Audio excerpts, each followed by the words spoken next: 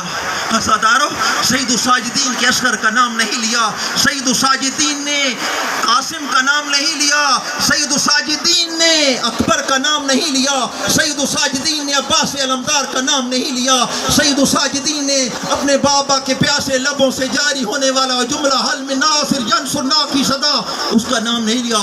سید الساجدین نے فقط یہی کہا، الشام الشام، عزادارو یہ شام ہی تھی جس نے بنی ہاشم کی کمر توڑ کے رکھ دی، یہ شام ہی تھی نبی کی بیٹیوں کو برہنہ سر بازاروں میں پھرایا گیا، یہ شام ہی تھی جس علی کی بیٹی نے یزید جیسے فاسق فاجر سے ہم کلام ہونا پڑے۔ آپ بے شک ان کو امونٹی دے سکتے ہیں کہ جس نے ممبر رسول پہ یزید کو بٹھایا، ہم اس کو کبھی امونٹی نہیں دے سکتے۔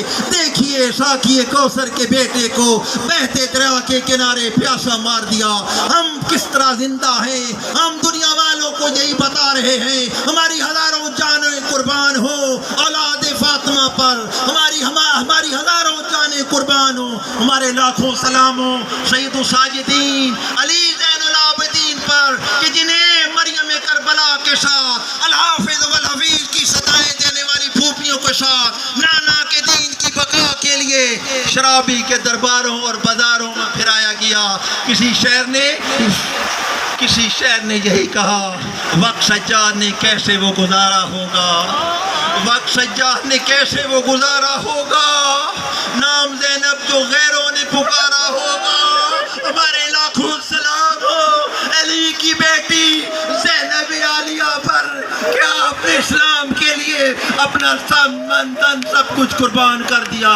سلام یا سید الساجدین، سلام یا علی زین العابدین، ہمارے زخمی دلوں کے کروڑوں سلام ہو آپ پر، کروڑوں سلام ہو آپ پر۔